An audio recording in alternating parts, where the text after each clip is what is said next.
మనం చూస్తూ ఉన్నాం దాదాపు ఈ 9 నెలల కాలంలో కూటమి ప్రభుత్వం అధికారంలోకి వచ్చిన దగ్గర నుంచి రాష్ట్రంలో ఉన్నటువంటి రైతన్నలు నానా ఇబ్బందులు పడతా ఉన్నారు.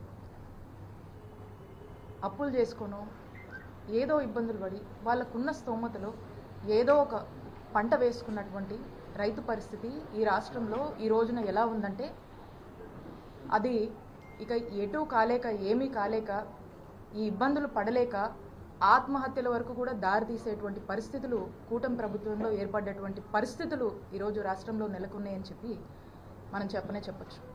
ఎందుకంటే ఈ రోజున మనం చూసినట్టయితే రైతు బాధ మనం వర్ణించలేనటువంటిది.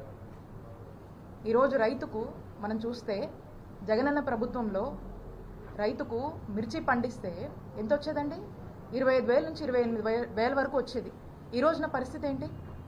10,000 నుంచి 12,000 వరకు వస్తుంది. రైతు పరిస్థితి ఏంటండి?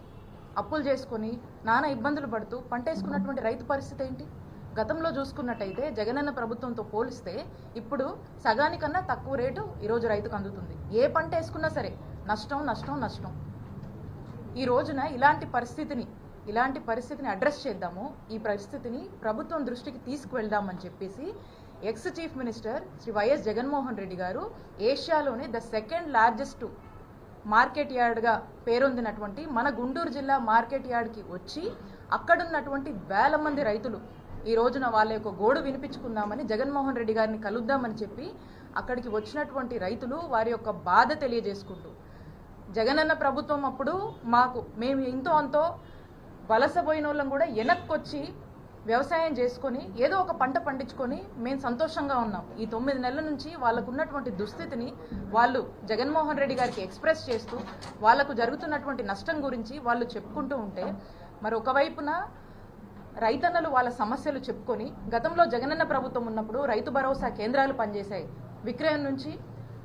విత్తనం నుంచి విక్రయం వరకు కూడా మరి అలాంటి ఫెసిలిటీస్ ఒక సిస్టమ్ని తీసుకొచ్చి అవకాశాలు కల్పించి రైతుకు చేదోడుగా వాదోడుగా ఉన్నటువంటి జగనన్న ప్రభుత్వాన్ని కొనియాడుతూ ఈ రోజు ఉన్నటువంటి వాళ్ళ కన్నీటి గాథల్ని ఈరోజు జగన్మోహన్ రెడ్డి గారితో చెప్పుకుంటూ ఉంటే మరి ఈ కార్యక్రమాన్ని ముందుగానే ఇది ఒక ప్లాన్ చేసి ఈ కార్యక్రమం గురించి ఇక్కడ ఉన్నటువంటి ఆఫీసర్స్ అందరు నోటీసులు కూడా పెట్టి జగన్మోహన్ రెడ్డి గారు రైతులకు అండగా ఉండి వారి యొక్క బాధను ప్రభుత్వం దృష్టికి తీసుకువెళ్ళాలి, ప్రజలు సమస్యల్లో ఉంటే ఒక ప్రతిపక్ష నాయకుడిగా ఈరోజు జగన్మోహన్ రెడ్డి గారు గుంటూరుకు వస్తే ఏం జరిగిందండి చూస్తున్నారు మీరందరూ.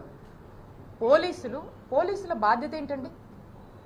కాన్స్టిట్యూషన్ పద్ధతిలో కూడా వాళ్ళు పనిచేయాల్సినటువంటి అవసరం పోలీసులది.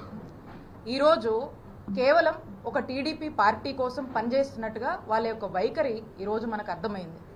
ఈ రోజున ఒక ఎక్స్ చీఫ్ మినిస్టరు దాదాపు 40% కన్నా ఓట్ షేర్ ఉండి ఒక ప్రజాదరణ కలిగినటువంటి అత్యంత ప్రజాదరణ కలిగి ఉన్నటువంటి నాయకుడు ఒక పెద్ద పార్టీని రిప్రజెంట్ చేస్తూ ఈ రోజున గుంటూరుకు వస్తే కనీసము వారి యొక్క Z+ కేటగిరీ సెక్యూరిటీ అంటే ఏదైతే ఒక ప్రైవేట్ సెక్యూరిటీ అతనికి సంబంధించినటువంటి ఒక ఫిజికల్ సెక్యూరిటీ ఏదైతే పోలీసులు మినిమం ఇవ్వాల్సినటువంటి అవసరం బాధ్యత ఉందో అది కూడా ఈరోజు ఇయ్యనటువంటి పరిస్థితి.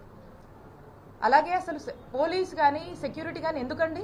ఎక్కడైనా జనం గుమిగూడితే వాళ్ళని ఒక పద్ధతిలో మెయింటైన్ చేయడానికి ఈ రోజున ఈ సెక్యూరిటీ అనేది అవసరం. లా అండ్ ఆర్డర్ కంట్రోల్లో ఉంచడానికి